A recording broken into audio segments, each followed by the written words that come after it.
Hi guys, my name is Just Joshin. Welcome back to my channel. Today we are just going to be talking about some pop culture things as well as just some things that I've been seeing trending on my Twitter timeline. So the first thing that I want to start off with is Nikocado Avocado's weight loss. So Nikocado Avocado has been all over my Twitter page and my YouTube page in regards to the fact that he has lost all that weight. So for those of you who don't know, he is a mukbang YouTuber and he would pretty much just get like a huge like tray of food from restaurants and stuff like that. He would do a lot of ramen videos, like spicy ramen videos, and he would just have a lot of food and he would just kind of eat it all, like a regular mukbang video. But consequently, because of the amounts of food he was eating, he gained a lot of weight. And so he quickly became viral and went viral for his weight gain. There's countless documentaries all over YouTube in regards to the fact that people say that he like threw his life away, or just like they would be like the sad life of Nikocado Avocado because he was eating all this food and people pretty much just thought he was doing it for clout and for views and for likes, which he may or may not have been doing. But anyways, he released a video a couple days ago in which he revealed that he actually lost all that weight. Literally, it just fell off, which is absolutely insane. The internet's in an uproar over this because in the video he released, he pretty much just said like, he literally titled the video, "I was 2 steps ahead," or something like that, in which he pretty much just talks about how he had just been releasing like old content and just keeping old content up on his YouTube page to keep like ad revenue and the views coming in.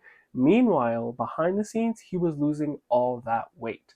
So the only thing I want to say about this is honestly, it's astonishing that he lost all that weight. So he went from being, I'd say, like a pretty average guy to like, he literally had to use like a mobility scooter just to get around sometimes because of how much weight he had gained from all of his mukbangs. So the fact that he lost all of that weight, honestly, it took me aback. I had heard from one of my coworkers at work that he had lost all that weight, and honestly, I didn't believe her at first because I was like, there's no way he lost all of that weight.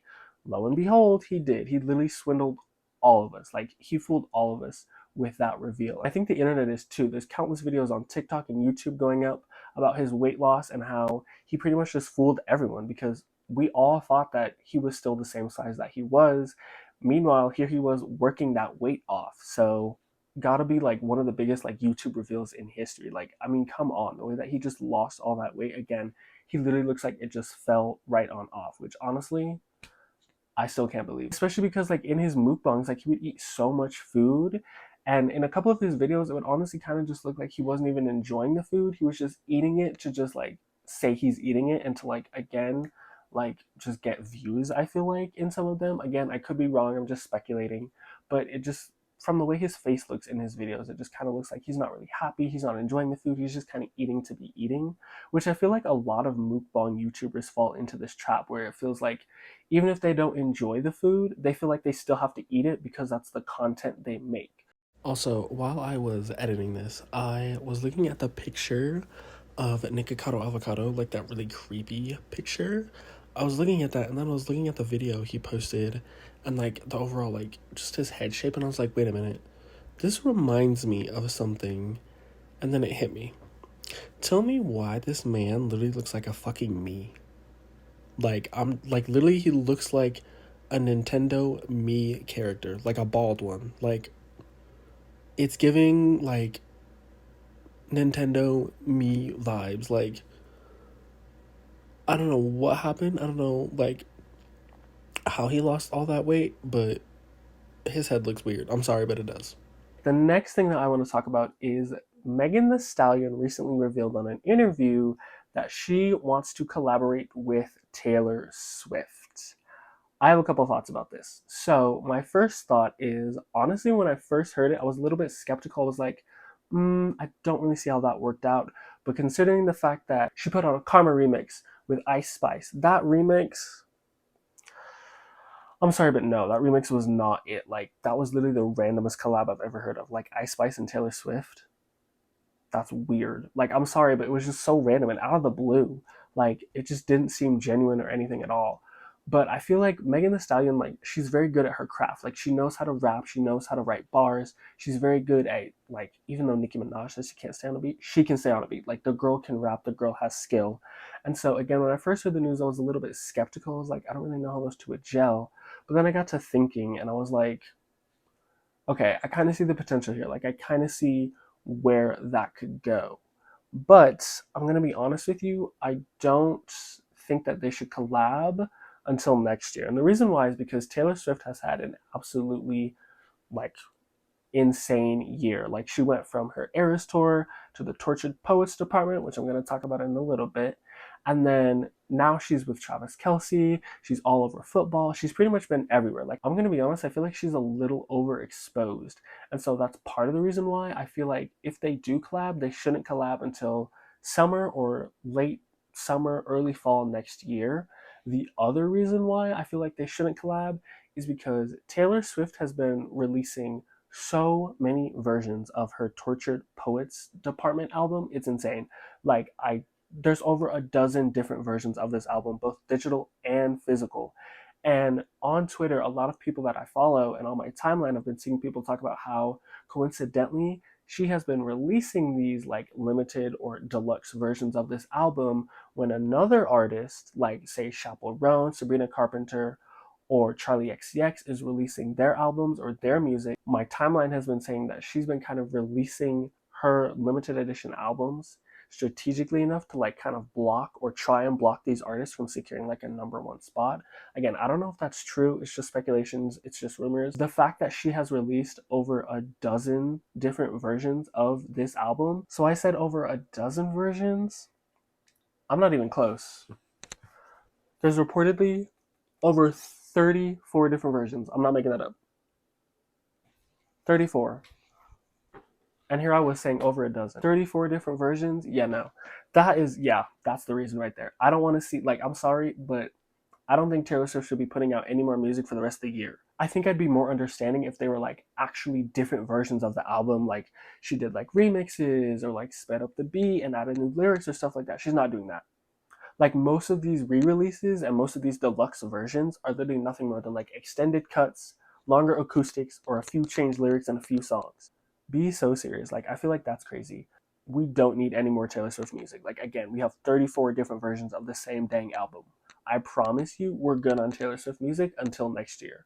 But again, I do think a collab between the two could work out pretty favorably, I'd say. It just depends on like what the song sounds like. I feel like a more pop style song with Megan like rapping, like either like in the middle or towards the end, would sound really good. If it was Megan Thee Stallion on the Karma remix instead of Ice Spice, I feel like that song would have definitely like been way more popular than what it was. Because I'm sorry, but Ice Spice's verse just did not.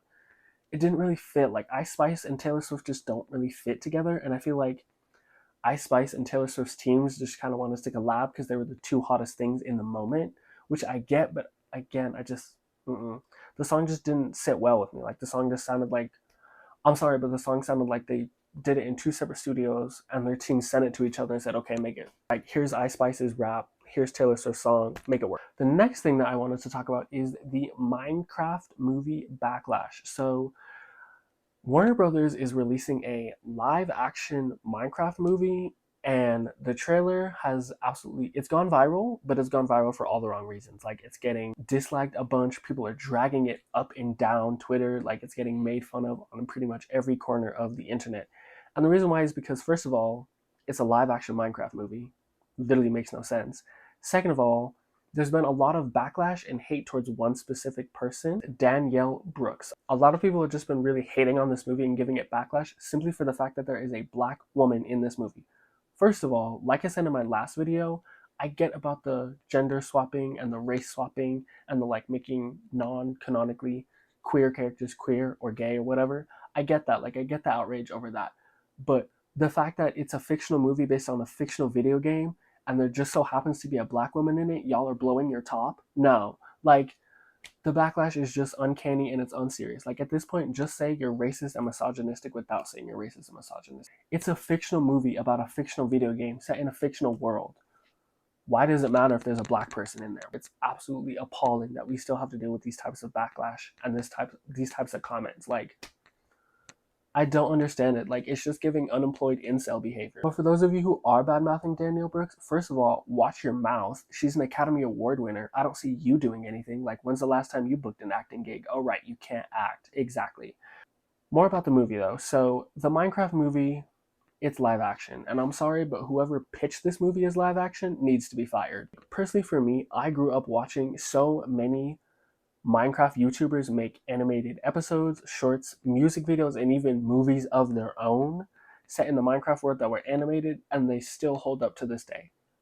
I don't understand why Warner Brothers decided live action was the right path to take, because it certainly wasn't, because Minecraft in live action just does not work. It looks creepy, it looks gross, it looks like nightmare fuel. Like, it just doesn't make sense. First of all, everything looks freaking weird.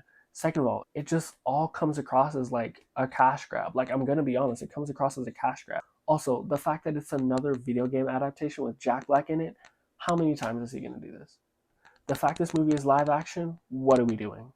Animated was literally right in your face, but you chose to go left. Like, make it make sense. The math ain't mathing. The next thing that I want to talk about is the fact that it was just announced, I think a couple days ago, that Selena Gomez is now officially a billionaire. Yes, a billionaire with a capital B. Honestly, congrats to Selena Gomez. All her hard work has definitely paid off. We were on like this hate train, a Selena Gomez hate train, for like a decent like half year. And I'm gonna be honest with you, she definitely should have stayed off her phone. Like, there are some things on Instagram she should not have put up on her story. Like, sometimes you just got to put the phone down, girl. Like, I get the backlash in terms of that, but overall, the backlash against her this year has just been absolutely brutal and absolutely uncalled for. Like, I feel like people just want to just hate on whoever is the most popular thing to hate on, and that, for the most part of this year, was Selena Gomez. Now, most of that hate has kind of gone on to Blake Lively. I'm not going to delve into that, but yeah, most of that hate has gone on to her now. But Selena Gomez is now officially a billionaire. And I just want to say that, again, honestly, congrats to Selena Gomez. So the next thing I want to talk about is more Katy Perry discourse. Yes, it gets worse. So Katy Perry just did a collab with, you won't believe who, Erewhon. Yeah, that really expensive grocery store that's only in LA. And she is doing a smoothie collab with them to, quote unquote, promote her upcoming album. First of all, I just want to say, whoever Katy Perry's management team or PR team is, you all need to be fired. Because, like, it can't get any worse from here. First of all, she works with someone who has been accused, not by one person, but by several people in the music industry, of drugging and essaying multiple women, and she still chooses to work with him. What are we doing? Then, on top of that, she chooses to work with him on a song called Woman's World. What? How does that make any sense? Like, the fact that she went on a podcast to defend her choice to work with him? No. No. Like, I'm sorry, but her PR team, like, either she's not listening to her PR team, or her PR team and her management team is just a bunch of yes men who are just saying, yes, Katy, that's great, Katy. No, it's not. She's flopping. Those singles she put out flopped. This album is about to flop. And what is she doing instead of promoting this upcoming album? She's on TikTok pulling off her fake bangs and using a cheesy catchphrase talking about, these bangs aren't real, but my love for you is, to her husband Orlando Bloom. No shade on him, but really, she's running around doing everything but promoting this album. And now she's over here collabing with an expensive grocery store that most of America, let alone, can't afford, can't even visit because it's only in LA. And she's collabing and making a smoothie with them. They're known for their $20 smoothies. She was selling a $14 signed copy of her upcoming album on CD. Like, make it make sense. Why should a smoothie cost more than your live CD, like, than an autographed CD of your upcoming album? It doesn't make sense. Like, it feels like it's just the year of bad decisions. Like, I don't understand what's going on. It just feels like everybody has just, like, it just feels like everybody's PR team and management teams have just left the room. Like, it feels like they all got a lobotomy for breakfast, to quote Riverdale. And why would you work with that man? And why would you go on a podcast to defend you working with that man, saying you chose to work with that man? Be serious. Like, now, the next thing that I want to talk about, and I'm gonna make this real quick because I'm gonna wrap it up, is Dr. Disrespect. So apparently, somehow, I don't know how, but Dr. Disrespect is apparently live streaming again. I'm sorry, but why does this man still have a fan base? For those of you who don't know, let me catch you up to speed. So it was alleged that Dr. Disrespect was sending inappropriate messages to a minor, and then he pretty much admitted to sending these messages, but then now he's kind of backtracked on that, saying that they were jokes taken out of context. What do you mean jokes taken out of context? Like, huh? First of all, why are you in the DMs of a minor? You're a 40-something-year-old man with a wife and kid at home. Be serious. Why are you in a minor's DMs? No.